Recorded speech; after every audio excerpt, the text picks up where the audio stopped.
Hello everyone, I'm Meteorologist Charlie Ironmonger. Thank you so much for joining me today for your noon news and weather update from the First Alert Desk. Now I do want to apologize. I know we've been off of the air for your 10 and 11 a.m. hits. We had some technical difficulties as far as internet and network connectivity goes.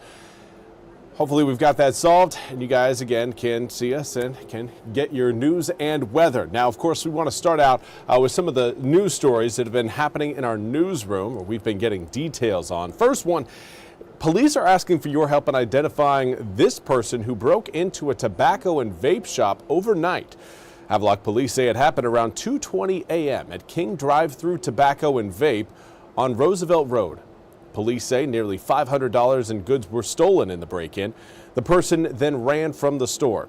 Anyone who has information that would help with this investigation should call Havelock Police at 252-447-3212. You can find that number at the bottom of your screen. And now for those of you watching in Onslow County who may be around the Southwest Middle School area, understand that you've probably seen plenty of first responders out and about. That's because there is an emergency test going on. The Onslow County Sheriff's Office wants the public to be aware of the exercise taking place at Southwest Middle School at 1 p.m. today. Now, increased law enforcement and emergency responder presence will be seen. Again, this is coming up in just under 1 hour, the start of the exercise. Deputies say the exercise will feature a simulated emergency with live actors portraying victims and training dummies. Now, deputies, firefighters, and EMS crews will be around the school's campus as they undergo the exercise. Officials say the goal of the exercise is to evaluate first responders' actions so that in the event of an emergency, they are better prepared to respond. Jacksonville Police is also set to be on hand to monitor the response and assist in making recommendations. And another story we want to highlight is that a national chain is closing multiple locations. One of those locations in eastern North Carolina, at least in Greenville, closed earlier this December.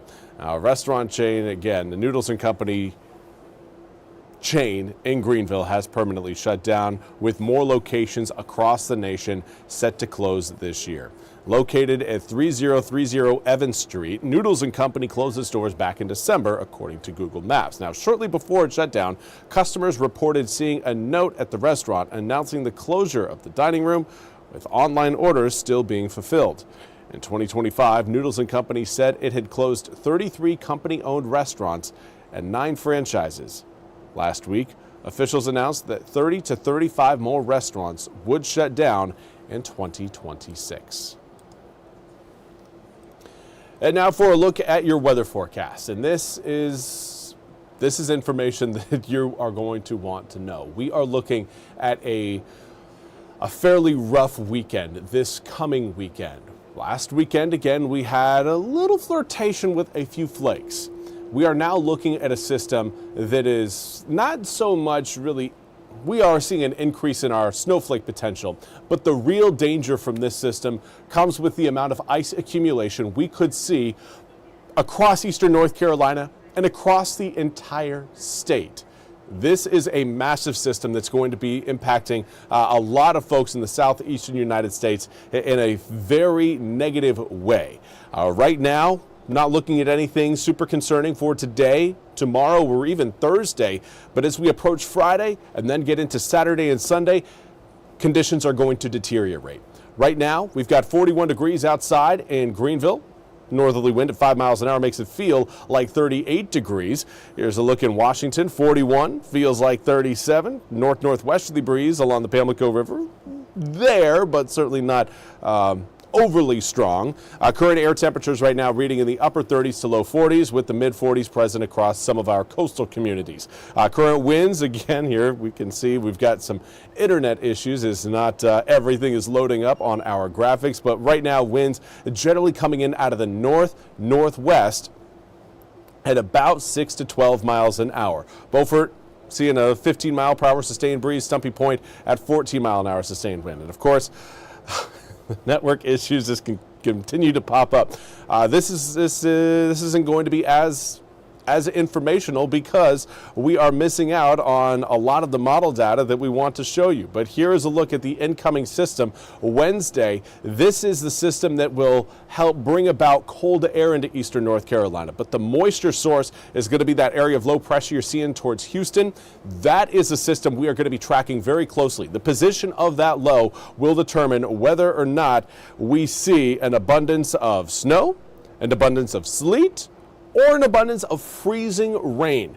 Regardless, we are looking at rough winter conditions. Here's a look at your full 8-day forecast. And again, want to highlight that we have got an opportunity to potentially see upwards around half an inch of ice accumulations over the weekend on both Saturday and Sunday. That right now is looking like the biggest danger. Now, we could also certainly see snowflakes mix in as well. Notice your daytime highs, 31 degrees on Saturday, 33 on Sunday, with overnight lows down in the low 20s Saturday night into Sunday morning, and then down into the teens Sunday night into Monday morning. Monday stays cold, so anything that does fall and sticks to the ground, likely ice and sleet and potentially some snow as well, will be there as we make our way through the day on Monday. Most likely seeing, again, still some sleet and some accumulations on roads, some ice as well, coming up on Tuesday. So understand that this is going to be a system that doesn't just impact us over this weekend, it will extend into the start of next week as well. Right now, we have it labeled as a wintry mix. I think that really downplays the seriousness of this, as we could see, again, inches of accumulations of some ice, sleet, and snow all combined together. This is looking like more of a headache than anything else. I know last week we were talking about the opportunity for maybe a few snowflakes this past Sunday. We saw a few of them fall for specific areas of eastern North Carolina, but certainly didn't see widespread headaches as far as winter weather goes. Coming up this upcoming weekend, I believe that changes. We are looking at the type of event that we want people to prepare for. Now, I don't want to, again, send everybody out in droves for bread and milk, but you should be thinking about potentially facing a system that could lead to widespread power outages. So making sure you have the right food you need in order to deal with very cold temperatures and a potential power outage, that is something you should start preparing for now. Again, it's one that there could certainly still be some adjustments with the forecast. We could see maybe a little bit more rain push in if that area of low pressure decides it wants to track a little bit further northward. But, you know, on the flip side of that, if it decides it wants to stick a little bit further south, that opens us up to a little bit more snowfall. So there is certainly still some adjustments that can be made with the forecast over the next few days. But what we have seen so far is cold air that is locked in and a moisture source that is going to be broad and stocked with a lot of water. It's going to be coming in, getting a lot of its moisture off of the Gulf, and that's going to again lead to an incredibly high source of moisture. So you have cold air, you've got moisture, those things are going to be combining over eastern North Carolina. The question is, where does that rain-snow line sit? I'd say worst case scenario is it sits right over eastern North Carolina, because snow is one thing. So you can have a little fun in snow. Yeah, it still creates some headaches, but the opportunity for power outages isn't quite as high in a straight snow event than it is in a freezing rain event. And in this instance, again, the power outages, I think, are going to be the biggest danger for eastern North Carolinians, especially those who may be hampered in their health, or maybe elderly. Those are the people you should check on early and make sure everyone is prepared. If you've got neighbors or maybe parents, grandparents that need to get checked on, make sure that they are stocked up with what they need in order to make it through potentially a 2 to 3 day power outage if things turn bad.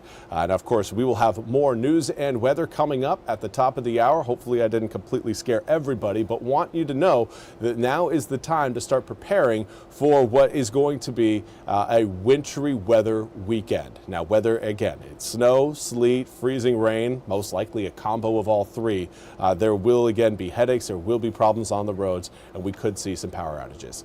We will have more details, and hopefully, again, I can get our weather system working. I'm going to give it a restart. Hopefully by 1 o'clock, I can show you guys exactly where that rain-snow line is setting up, at least at this point in the game. But yeah, for right now, that's all we have time for. We'll be back with more news and weather coming up at 1 o'clock.